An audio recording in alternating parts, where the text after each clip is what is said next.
Maseches Yevamos Daf Kuf Vav is divided in half by a Mishnah.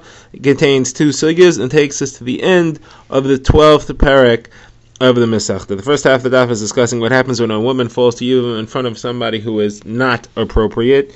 She does not want to be trapped into Yibum with him. What can she do to get out of it? The Gemara will have two basic possibilities as to what can be done to force him to do chalitza. The Gemara will discuss whether you can also force someone to give a get, and do you have to properly record who is involved in the chalitza to make sure that we don't make mistakes. We'll get to the second half, which begins with the Mishnah, which discusses the exact procedure in order, step by step, for chalitza, including the readings, the 3 readings of the psukim, and the removal of the shoe and the spitting. So let's begin. The Gemara brings a brisa which says that a chalitza which is performed based on a mistake is kosher. Brisa says you're allowed to fool somebody into chalitza.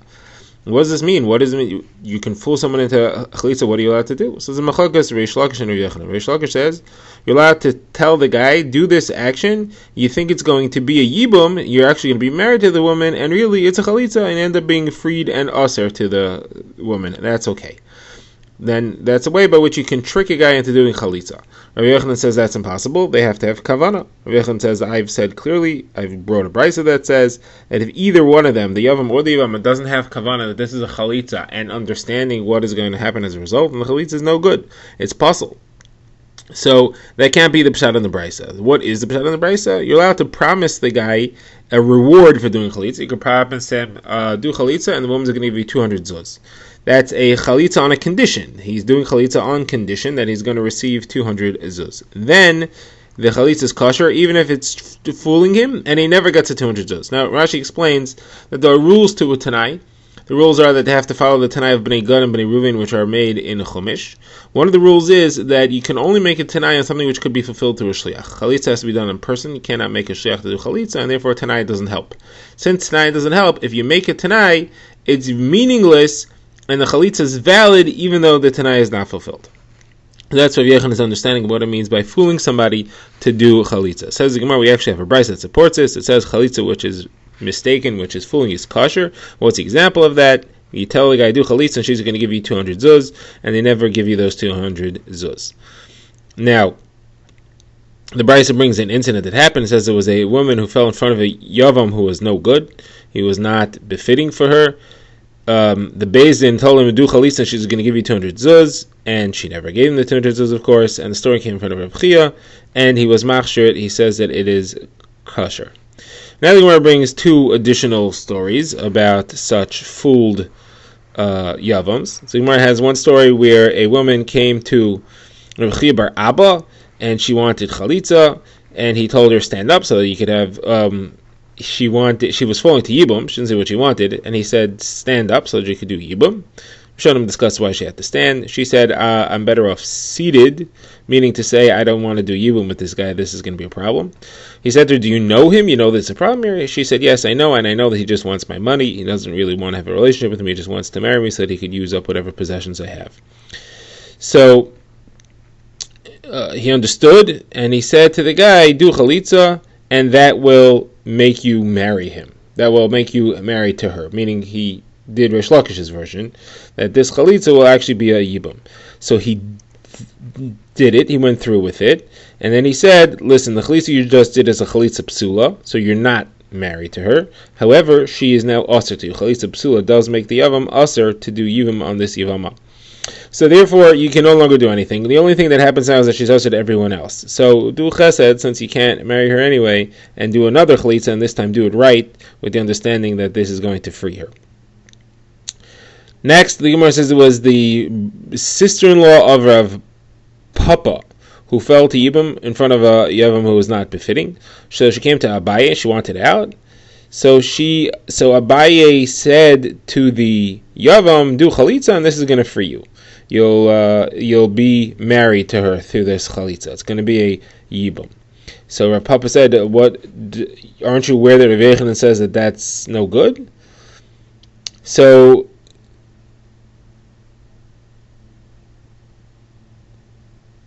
that's what Rav Papa said to Abaye. So Abaye said, so then what should I do? So Rav Papa said, tell her like Rav Yochanan said to do. Tell him that he should do chalitza, and if he does, he'll get 200 zuz from her. So he did, and they went through the chalitza, and then Abaye said to her, go give her the 200 zuz. Even though she wasn't necessarily obligated to do it, she didn't have to fulfill the condition, because the chalitza would be kosher even without it, as Rashi explained. The Tanai doesn't count. Still, you have a mitzvah to do the Tanai. You should do what you said. But again, Rav Papa interfered, and he said, no, she doesn't have to. She could just say Mashata Anibach. Mashata Anibach is a concept by where you promise somebody something that he doesn't deserve, and then you could say, I was joking, I'm not really going to give it to you, because it was a cheat anyway that you even asked for it. Now, where do you see that concept? So we have a brisa that discusses it. If somebody was running away from jail, he was escaping, so he obviously had to move fast, and he came to a river, and there was a guy there who was willing to cross the river, but only for an exorbitant fee. He insisted on charging him a dinar, which is way too much. So he said, okay, take me across, I'll pay you the dinar. And then when he got to the other side, he said, just kidding, I'm not going to give you the dinar, because it was a ridiculous amount. I will give you the fair crossing price. Just because he was stressed and needed to get across is not a reason for the person to be able to price gouge. So he showed him that is, Rav Papa showed this to Abaye, and based on that ruling, the woman didn't have to give the 200 zuz to the Yavam. So Abaye accepted that, but then he was a bit jealous or concerned why Rav Papa knew so much more than him, and he was able to defeat him or show him the right way on so many different instances in the sugi here. So he said, where's your mother and where's your father? So he said they're both in the city. So he said he understood that the reason that he was so skilled in his learning is because his mother and his father were close by taking care of him. Now Abaye himself was an orphan, and therefore this is a quality that he didn't have. So the Gemara says that he put his eyes on them and they died. That is, the parents of Rav Papa passed away because of this incident. Farshim explained it's not that Abaye tried to kill them on purpose, but there was an ayin hara created as a result of this, and that caused them to have a kitrugin shemayim, and they died. Alright, now we're going to quote a brisa on the topic of fooling someone into doing chalitza, or forcing someone into doing chalitza, and fooling or forcing someone into giving a get. So the Gemara says, fooling someone is kosher in chalitza and puzzle in a get. Rashi explains again, chalitza, a tanai does not have to be fulfilled because you can't do a chalitza through a shliach, and therefore it doesn't match b'nei Gad and b'nei Ruvain. A get, though, you could do through a shliach, therefore it does match b'nei Gad and b'nei Ruvain, therefore the tanai is valid, and if you trick him by not keeping the tanai, the get's puzzle. However, as far as forcing someone to do chalitza or a get, so the brisa says it's the opposite. Chalitza that you forced is puzzle, a get that you forced is kosher. Which says this doesn't make sense. Why should there be a difference between the two? If you force him to the point that he said, okay, I want to do it, so we learned that that's a kosher. You can force someone into wanting. You can't make him do it without him saying, I want to. That will be a puzzle in either case. So the Gemara says, yes, you're right, that's the pshat of it. That's what we mean to say in the second half of the brisa, that in both of these, if you force him, there's a way that it is kosher and a way that it is puzzle. The way that it's kosher is you force him until he says, I want to. Now the Gemara quotes the limud for that. There's a brisa that says you learn that in Karbonis where it says Yaakov also, they will bring him, or they will make him bring, means we force him to bring a carbon in certain circumstances. The limud goes from there to we force him to give a get or to do chalitza. Now, you can't do it for him or force him with him kicking and screaming, but you do have a right to make life unpleasant for him until he says I want to, and that's what it means that you can force it. Now, the Gemara now discusses if you have to properly record the chalitza in a shtar, she has to have a document that she can take with her to show that she had chalitza, and therefore she's mutter l'shuk. Same thing applies to a miyun. A woman who walks out of a marriage needs a get miyun. She needs a document to record that she's not married. So the question is, how are we going to make sure that they won't be able to use a false document, one that belongs to someone else? So there's two parties here that could make it clear that this is really the woman she says she is, and this is the man that he says he is, and that's the Beis Din that's presiding, and the Eidim, the witnesses that are going to create the shtar. So only one of those two have to know that this is really the right identity. They have to recognize the people involved and know that this is who they say they are. Because if one of them knows, and even though the other one won't know, it's enough because you won't have the shtar created.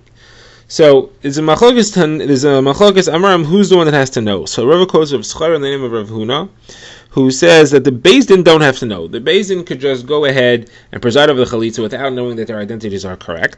The shtar shouldn't be written unless the witnesses know that their identities are correct. And the reason that the witnesses have to make sure is because the Beis Din isn't going to make sure, and therefore we don't want them to be able to get a shtar that they'll take somewhere else. Now, Rava disagrees. Rava says it's not up to the witnesses to make sure, it's up to the Beis Din to make sure, and therefore the witnesses don't have to check the identity if they see a chalitza. I mean, that happened, they don't have to check who was involved, they could write it up and assume that the Beis Din did the checking correctly. Now, the reason behind this is we're afraid that if they take the shtar somewhere else, that Beis Din is not going to check the identities. So you got to have, you have to therefore make sure that the shtar has the correct identities in it before you allow someone to walk out. We now begin the next Mishnah, which discusses the procedure of chalitza step by step. We go through it, and the Gemara will comment on it and finish off the parak with a few additional halachos.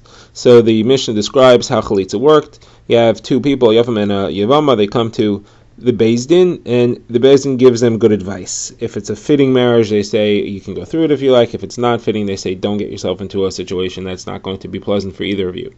So then it's time to start. So the first thing is that she has to recite the pasuk that applies to her. So she says word for word what it says in the pasuk, and they say it before her. They walk her through it. They follow. She repeats after them. She says, "Me'ein Yevami l'hakam l'chav Shem b'Yisrael le'ava Yavmi." My Yavam refuses to establish his brother's name in Yisrael. He does not want to do Yibam with me. Then he recites his part. He says, Lo chafatzti lakachta, word for word in Lashon HaKodesh. They each have to say it. He says, I don't want to take her. Then she approaches. The Zakanim, the court has to see. She takes off his shoes. She spits in front of him. The spit has to be seen by the judges. Then she says again, she speaks, and again we read it for her. She says, this is what is done to the man who does not want to build his brother's house. And that's all the readings, and that's where you stop. Tanakama holds that's where you stop. Rabbi Horkanis sat under a tree in Kfar Itam, and he said you finish the parsha. She then finishes off the rest of the parsha. You read the whole parsha of Yibam. Now, the last step is that then everyone calls him Beis Chalutz Hanal. They say, Beis Chalutz Hanal, Beis Chalutz Hanal. This is the house of the one with the removed shoe. So who says it exactly? So here you have a machlokes again. Tanakama says the Dayanim, the judges, say it, not the other Talmidim that are sitting there. Rabbi Yehuda says everyone who's there. Anyone who witnessed this says Beis Chalutz Hanal, Beis Chalutz Hanal. Or Chalutz Hanal, the way it's quoted in the end of the Mishnah. Okay, now the Gemara begins. The Gemara says that Rabbi Yehuda says that mitzvah chalitza, the order of chalitza is she reads, or she recites, he recites, shoes taken off, spit, and then she recites. The Gemara says, what are you adding to the Mishnah? The Mishnah said that. It says, I'm stressing the term mitzvah. This is the proper way of doing it, but if it's done in the wrong order, it's still kosher. And the Gemara quotes a brisa that says it as well, where the chalitza came before the spitting, and the spitting came before the chalitza. It counts. It's a good chalitza.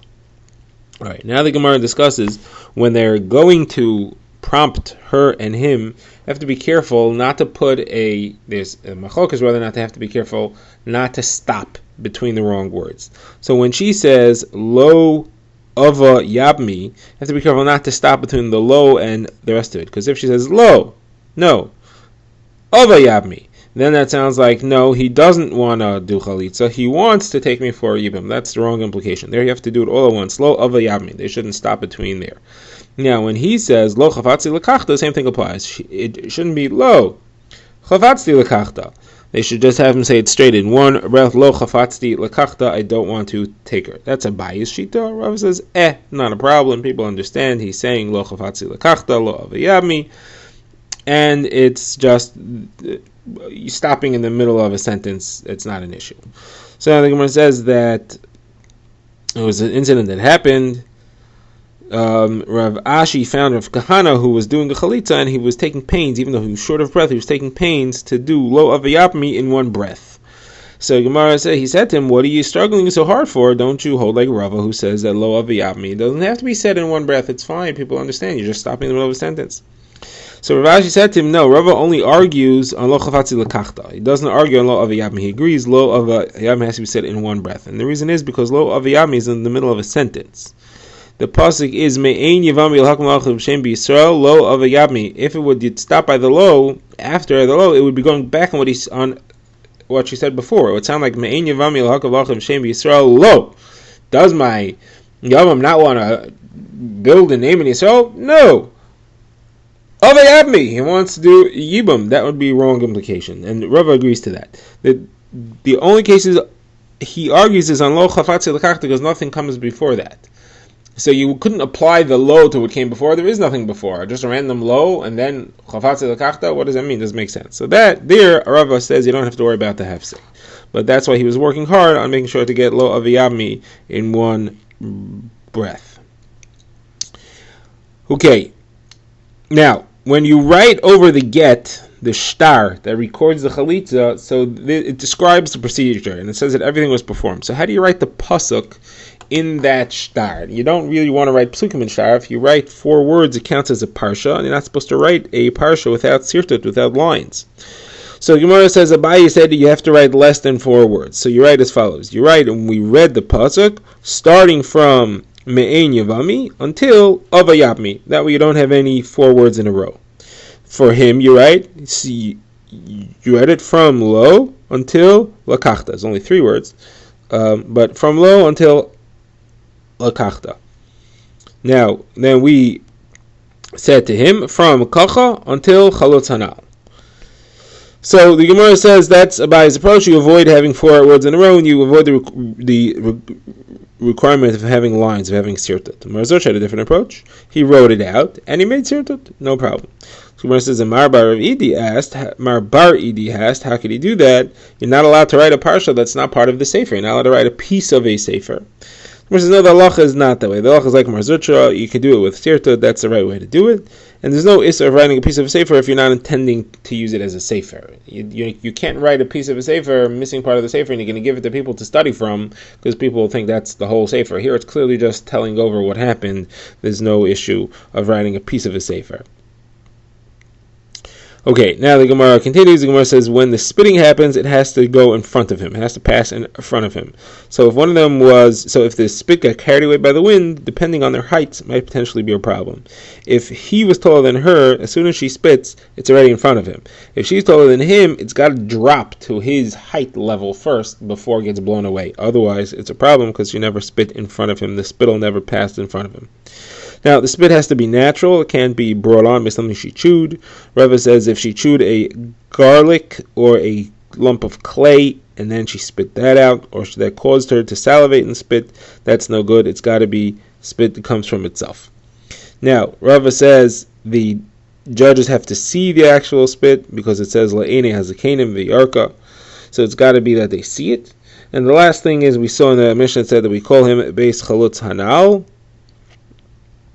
We had a machlokes who has to say it. The Gemara quotes a brisa that expounds on it. Rav Yehuda said that we were once sitting in front of Rabbi Tarfon, and Yevama came to do chalitza, and at the end he told all of you say chalutz hanal, chalutz hanal, chalutz hanal 3 times, and that's where I get this halacha. We all have to say it.